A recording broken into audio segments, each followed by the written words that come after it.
J'ai beaucoup de plaisir à vous accueillir pour cette rencontre intitulée « Le Front National démasqué par l'Histoire ». Les principales causes du succès du fascisme sont à chercher dans la situation très spécifique de l'après-guerre.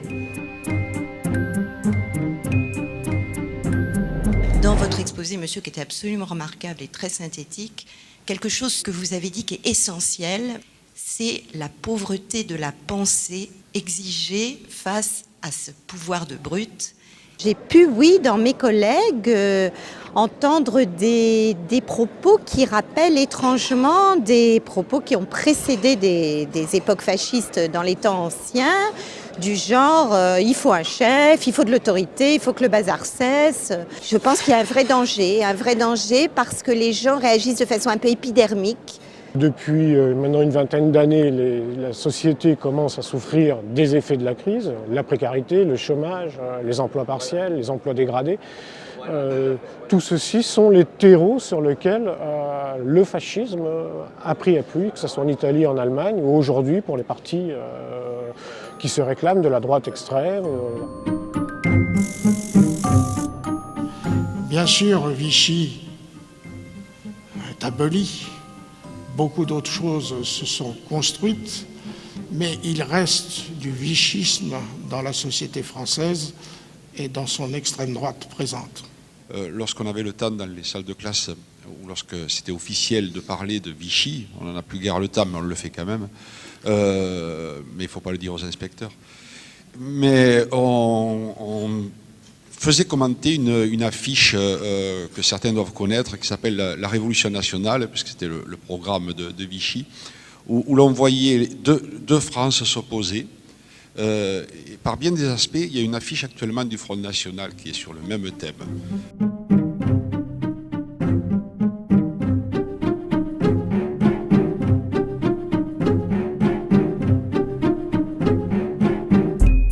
Pour essayer de s'implanter dans le milieu syndical, là on a Ordre Nouveau, et donc la mise en place, ce qu'on appelle une union générale des travailleurs. Ça marque effectivement la volonté de l'extrême droite d'essayer de mener un combat au sein du monde ouvrier. Les enseignements de l'histoire montrent que les classes populaires n'ont rien à gagner dans ces mouvements. Même en Allemagne, en laissant de côté la ruine finale et le fait que le peuple allemand a été dévasté, mais même en Allemagne, la paysannerie n'a pas gagné au régime. La classe ouvrière a connu des difficultés réelles. Et pour l'essentiel, c'est les grands industriels, allemands et américains, qui ont bénéficié du régime. Quand on dit à des salariés, on va conserver votre entreprise, on est contre la mondialisation, il faut produire français, même si c'est Marine Le Pen qui le dit, il y a automatiquement une réception de la part des gens qui s'adressent. Mais ce qu'il faut voir, c'est le programme dans sa globalité, avec tout ce qui comporte de dangereux comme dérive et de dangereux pour le monde du travail. Est-ce qu'ils sont pour les nationalisations? Est-ce qu'ils sont pour vraiment une transformation du système économique? Réponse non, ils sont des libéraux. L'extrême droite a toujours eu le sens de la démagogie et un mépris pour l'intelligence. Elle peut être contre la privatisation de la Poste, par exemple. Et elle l'a fait. Hein. Elle peut être contre la privatisation d'EDF. Et ils ont pris des positions là-dessus, hein, par rapport à un auditoire. Leur force, c'est ça. Il n'y a pas de crainte à se contredire. Marine Le Pen a été pour les OGM, pour le nucléaire. Eh bien aujourd'hui, elle est contre le nucléaire, contre les OGM. Aujourd'hui, elle développe des thèmes économiques, sociaux, auxquels elle ne croit pas. Ce qu'elle veut, c'est un capitalisme français autoritaire, hexagonal, fermé sur lui-même.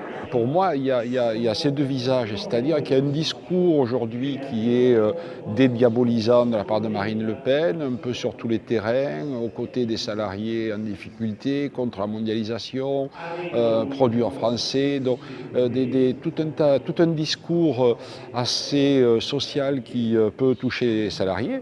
mais qui n'est pas la totalité du discours du Front National.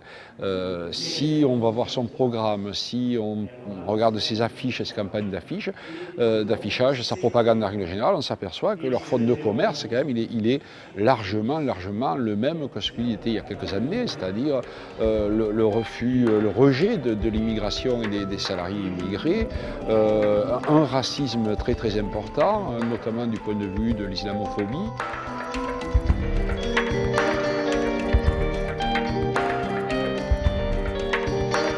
C'est vraiment enraciné dans le refus de la Révolution française au départ.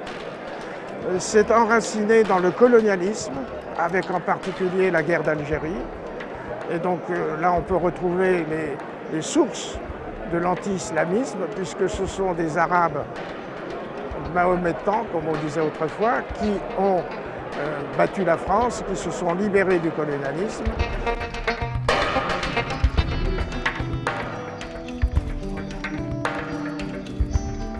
Si maintenant les Juifs sont devenus compatibles avec la nationalité française, il y a de nouvelles catégories de la population qui sont devenues incompatibles. Alors, ce sont les gens d'origine maghrébine, prioritairement les musulmans. Et là, c'est quelque chose de nouveau et d'extrêmement compliqué pour contre-argumenter, c'est l'accaparement de la laïcité par le Front National. C'est-à-dire le Front National prétend défendre la laïcité, mais ce faisant, il a un discours extrêmement ambigu vis-à-vis de la laïcité, parce qu'en même temps, il fait de la laïcité un héritage de la civilisation judéo-chrétienne. Alors, lorsqu'on étudie un petit peu l'histoire de la laïcité, on se rend compte que le principal opposant, c'était l'Église catholique. Mais donc, c'est de jouer un petit peu sur ces ambivalences, c'est-à-dire finalement de dire que les musulmans sont culturellement, idéologiquement incompatibles avec la démocratie, avec les règles républicaines de la modernité. Et donc c'est l'accaparement, l'intégration des thématiques républicaines à des fins xénophobes. Et donc tout le discours du Front National de Marine Le Pen est construit sur cette ambiguïté. Et effectivement, si on n'est pas formé, si on n'a pas un minimum de recul historique sur ces questions, eh ben, on peut très facilement se laisser emporter, se laisser embarquer par rapport à ça. Si nous voulons discuter à propos du Front National et des idées qu'il diffuse, c'est au regard de nos missions de syndicats de défense des intérêts des salariés, notre conception des réponses à apporter. Je pense que la seule solution pour que Marine Le Pen n'ait pas toutes les voix qu'elle escompte, c'est par exemple d'inciter les gens à aller voir son site, où là, les propositions qu'elle fait sont bien différentes des discours qu'elle tient, et où les gens se diraient, après tout, peut-être, non, ça, j'en ai pas envie. Certes, on peut trouver des choses sur Internet, mais je crois que aussi, et c'est une des raisons pour laquelle la CGT se préoccupe de ce problème du Front National, c'est aussi de discuter avec les syndicats, avec les délégués syndicaux dans les entreprises, etc., qui de plus en plus sont armés maintenant, à partir de notamment ce que propose la Confédération, l'argumentaire contre le Front National, etc., pour véritablement montrer que le programme du Front National est un ensemble qui n'est pas favorable aux salariés. Il faut faire de la pédagogie et surtout pas de l'anathème. Je ne discute pas avec toi parce que tu es membre du Front National, dégage, il faut le prendre et prendre 2-3 exemples en disant bah là ça ne peut pas faire, là ça ne peut pas faire, là ça ne peut pas faire. Pourquoi? Pour ça, ça, ça, ça.